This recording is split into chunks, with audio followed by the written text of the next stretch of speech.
masalah tentang pernikahan ini ya. Sekarang ini memang luar biasa gitu ya, sedang menghadapi ujian tantangan gitu ya. Bukan hanya karena ada serial layangan putus gitu ya. Ternyata layangan putus di dunia nyata itu lebih banyak dan lebih tragis yang saya temui gitu ya. Teman-teman sekalian, bahwa pernikahan ini adalah sebagaimana yang sering disampaikan, bahwa pernikahan ini adalah ibadah yang paling panjang ya. Karena kita sebagai umat Islam tentu saja yang namanya pernikahan ini adalah bagian dari ibadah kita. Nah, maka ibadah yang paling panjang ini adalah pernikahan. Kenapa? Karena kalau sholat kita paling lama ya 10 menit gitu ya. Saum kita paling lama 14 jam. Ibadah haji paling lama 40 hari. Tetapi kalau yang namanya pernikahan maka terjadi sepanjang hidup kita, insya Allah gitu ya. Maka ada yang sudah, mungkin di sini ada yang sudah di atas 20 tahun gitu, ada yang 10 tahun dan lain sebagainya. Jadi ini adalah ibadah yang sangat panjang. Dan ternyata ya dalam slide berikutnya di sini disampaikan bahwa surga-surga agung mereka masuk ke dalamnya bersama dengan orang yang solih dari nenek moyangnya, pasangan-pasangannya dan anak cucunya. Nah, ini dari ayat ini ya, Allah ingin menggambarkan kepada kita ternyata syariat menikah ini itu sampai ke bukan hanya di dunia, tetapi juga sampai ke akhirat ya. Jadi semua syariat itu hanya untuk berlaku di dunia. Kayak kita pakai hijab yang perempuan ya, pakai jilbab, ada syariat saum, ada syariat haji dan lain sebagainya, itu hanya di dunia. Tetapi Masya Allah syariat pernikahan ini, syariat berkeluarga ini ternyata terus sampai ke akhirat. Bahkan Allah akan mengumpulkan kita di dalam surga itu bersama dengan pasangan-pasangannya, bersama anak cucu kita, Masya Allah gitu ya. Sehingga tentu saja karena ini adalah syariat yang sangat luar biasa, tentunya ujiannya pun luar biasa ya. Karena bahkan dikatakan ya setan itu misi utama yang paling utama itu adalah memisahkan suami istri, memporak-porandakan pernikahan. Maka ujian terbesar itu memang adanya di dalam rumah tangga. Karena pernikahan juga adalah sebagai langkah untuk menggenapkan setengah din. Artinya setengah din itu adanya dalam pernikahan. Maka ujiannya pun ya ada di dalam pernikahan ini gitu ya. Tidak ada di dalam yang lain gitu ya. Bahkan tadi ya setan itu yang paling tinggi itunya ya, passive income-nya lah gitu ya, adalah yang bisa memisahkan antara suami istri. Bahkan dikatakan jadi para setan suka dimutabaah gitu ya, dievaluasi gitu ya. Siapa yang sudah kamu goda hari ini? Siapa gitu ya? Ada yang saya sudah menyuruh orang mencuri, aku sudah menjebak orang untuk korupsi dan lain sebagainya. Kemudian ada yang laporan, saya sudah berhasil memisahkan antara suami istri. Dipanggil oleh rajanya ya, oleh iblis itu, sini kamu duduk, kamu tidak usah lagi menggoda manusia gitu. Berarti kamu sudah stop, sudah pensiun, sudah dapat passive income. Saking menggoda rumah tangga ini adalah pekerjaan setan yang ini gitu ya, yang berat, yang besar gitu ya. Maka jangan heran kalau dalam rumah tangga ini kita ada ujiannya, ada masalahnya, ya kan? Karena memang hakikatnya kehidupan kita secara keseluruhan adalah bagaimana seni kita menghadapi masalah demi masalah. Jadi kita nggak bisa menghindar dari masalah, dan kita nggak usah sedih gitu. Kok pernikahan saya sepertinya banyak masalah ya, sepertinya orang lain itu kok bahagia-bahagia aja, apalagi ada yang sering share foto sama suaminya mesra apa-apa gitu ya. Percayalah bahwa setiap rumah tangga itu punya air mata masing-masing ya, karena memang kita selama di dunia tidak akan lepas dari yang namanya masalah apapun itu, baik kita menikah maupun tidak, itu pasti kita akan menghadapi masalah ya.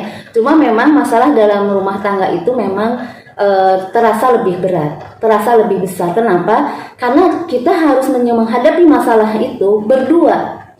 Kita punya isi kepala berbeda, ya kan? Kita punya latar belakang pengasuhan yang berbeda, kita punya karakter yang berbeda. Nah sekarang dalam masalah rumah tangga kita mau nggak mau harus kolaborasi.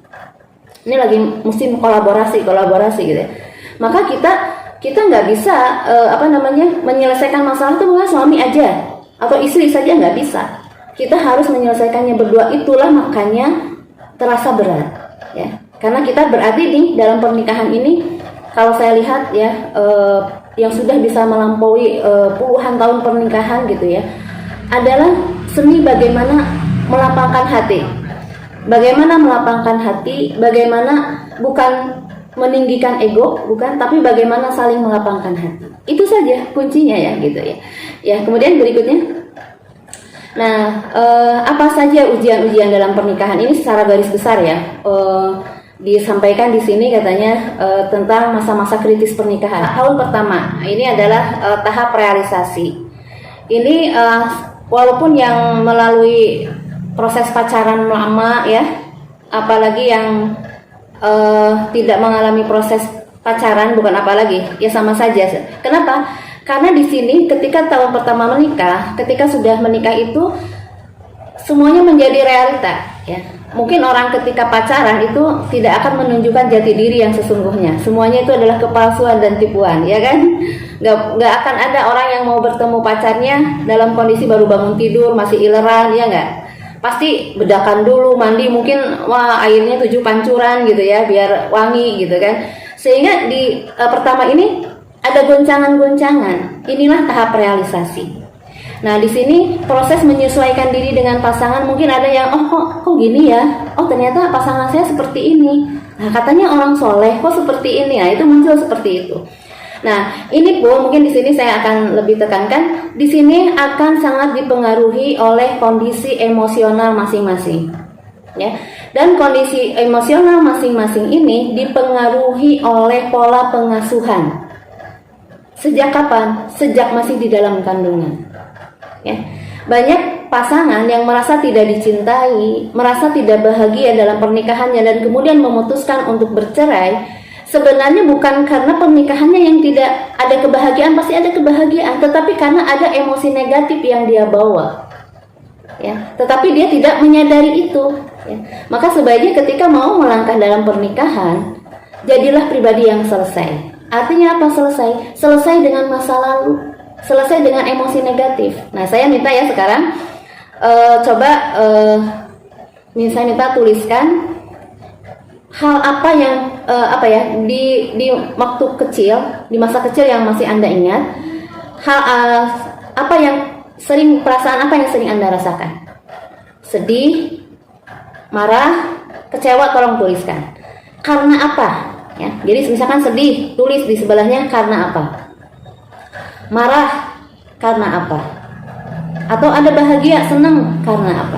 Silahkan dituliskan. Mungkin sambil diingat-ingat lagi, jangan mengelak ya, jangan menutupi, jangan mengabaikan perasaan.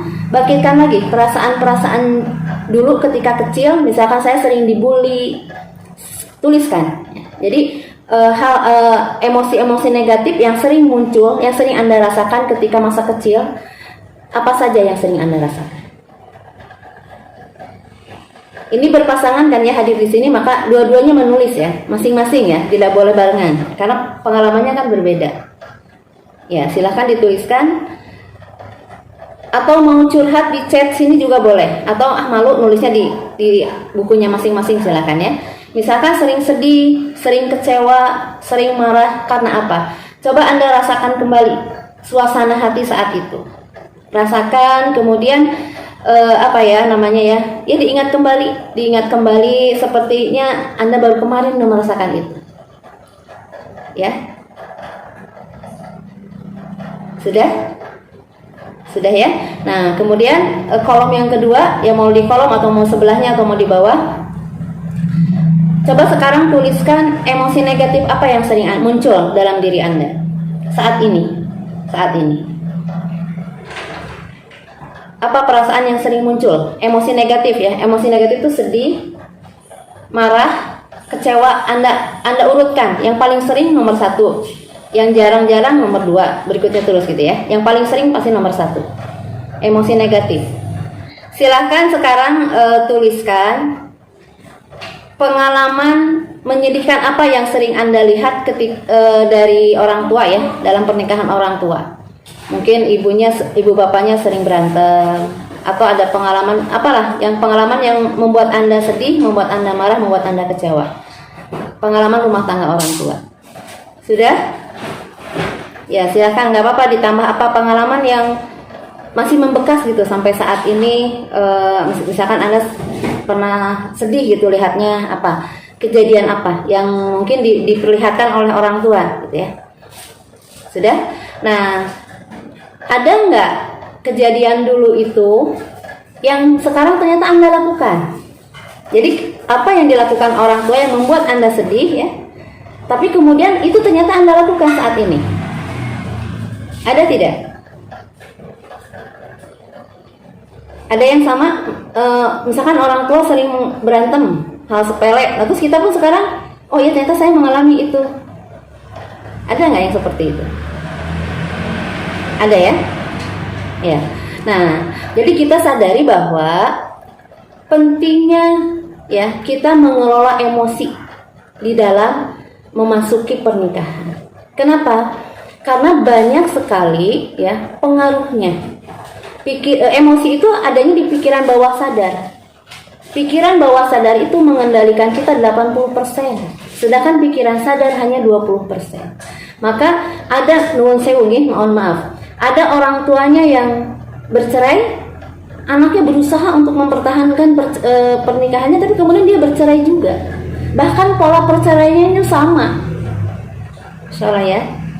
Kenapa? Karena ketika kita menyimpan marah, menyimpan sedih, menyimpan kecewa, ya, dan itu terekam jelas dalam ingatan kita, ingin melupakan di pikiran bawah sadar, tapi itu secara tidak sadar itu tersimpan di memori kita. Maka itu akan menjadi pola hidup kita. Itu akan menjadi pola hidup kita. Ya. Maka hati-hati ketika misalkan sekarang kita kok merasa sering bermasalah nih dengan suami, kita tadi tanya diri kita, ada nggak? Jadi kita yang penting ya di masa memasuki pernikahan kita ini, kita memahami diri kita sebelum kita memahami pasangan, ya kan? Nah, kita memahami diri kita itu bukan kita ingin diterima apa adanya oleh suami, bukan. Justru kita harus berusaha menjadikan kita emosi positifnya lebih banyak dibandingkan emosi negatif.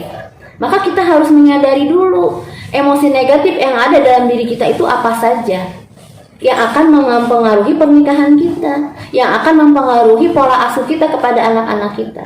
Tentunya kita tidak ingin mewariskan emosi negatif pada anak-anak kita kan. Nah, maka yang harus kita lakukan adalah tadi. Kenapa saya minta tulisan supaya Anda kembali mengingat kembali ya, mengingat kembali kemudian menyadari bahwa ada emosi negatif dalam diri kita. Yang parah itu adalah kita ingin berusaha untuk meniadakan emosi negatif, itu nggak bisa. Karena itu sudah hadir dalam diri kita, maka kita nggak bisa menghapus itu. Yang bisa kita lakukan adalah mengakui itu ada, menyadari itu ada, kemudian kita berdamai dengan itu, ya, kemudian melepaskan itu, memaafkan masa lalu kita.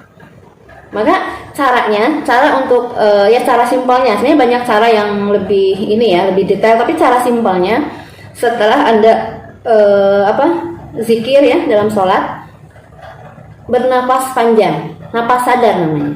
Tarik napas, tahan sebentar, kemudian hembuskan sampai 3 kali. Kemudian kalau Anda masih merasa berat gitu ya, biasanya di sini di dada kiri ini suka ada ini kan daerah jantung ya, area jantung. Kalau Anda sedang ada pikiran berat gitu ya, biasanya itu ada kayak ada otot yang keras. Nah, itu dipijit putar searah jarum jam. Biasanya los. Atau Anda merasa ada asam lambung. Asam lambung itu bukan dari lambung sebenarnya, tapi dari emosi. Ya. Jadi jangan biarkan kita terjerat oleh emosi kita yang itu sudah ada puluhan tahun yang lalu gitu ya, sehingga kita menjalani pernikahan itu tidak bahagia karena kitanya nggak bahagia ya. Bagaimana kita bisa membahagiakan pasangan kita kalau kitanya sendiri kita tidak bahagia? Ini baik laki-laki maupun perempuan. Saya pernah menangani ya laki-laki biasanya kan bukan biasanya, memang perasaannya kan pendek, jadi dia berusaha untuk melupakan emosi negatif masa lalu, itu dia melupakan. Itu justru semakin sulit dia disembuhkan. Apa yang tidak bisa dihapus? Emosi negatif bisa, Mbak? Bisa. Karena saya sudah mencoba. Saya sudah pernah mencoba, ya. Saya sudah mempraktekannya. Ya, walaupun memang tidak langsung. Bukan memorinya yang dihapus, tetapi emosinya, emosi negatifnya, ya. Supaya apa? Supaya kita memasuki rumah tangga itu dengan lebih banyak, lebih dominan emosi positifnya, gitu. Bukan dihilangkan sama sekali emosi negatif, bukan, tetapi dikendalikan, supaya pola-pola negatif yang ada dalam hidup kita itu tidak mempengaruhi pernikahan kita. Ada satu kasus ya yang pernah rame, istrinya itu menggugat cerai, ya. Si suaminya nggak mau cerai, akhirnya istrinya pokoknya membongkar masalah sampai akhirnya di mediasi itu nggak bisa. Akhirnya setelah mediasi 2 tahun katanya, ya, akhirnya bercerai. Ketika sudah bercerai, ternyata istrinya itu gagal move on, suaminya cepet move on. Suaminya dalam waktu yang relatif singkat nikah lagi. Dibully kan sama netizen. Menurut saya, yang kenapa dipersalahkan suaminya nikah lagi? Kan sudah bercerai, ya kan? Karena memang perempuan itu susah move on. Dan ternyata saya ya, karena ini jadi kasus yang besar gitu. Latar belakang keluarga yang perempuan ini apa? Sampai dia menggugat cerai suaminya. Ternyata orang tuanya pun berpisah dengan cara tidak baik-baik. Nah, ini secara dia tidak sadari ini menjadi pola hidup dia. Kenapa? Karena Allah katakan, aku ada dalam prasangka hambaku. Jadi ketika kita berprasangka negatif, ketika kita merawat emosi-emosi negatif, ya itu yang akan jadi nasib kita. Hati-hati, ya. Ini sering tidak kita sadari, ya. Hati-hati. Nah, yang harus kita lakukan apa tadi, ya? Ya itu mah yang bicarakan hal sensitif dengan jujur dan lain sebagainya, itu masalah teknis, ya. Tapi yang utama adalah kita kelola emosi kita, supaya kita, karena itu landasan utamanya, kita punya emosi yang sehat, gitu ya.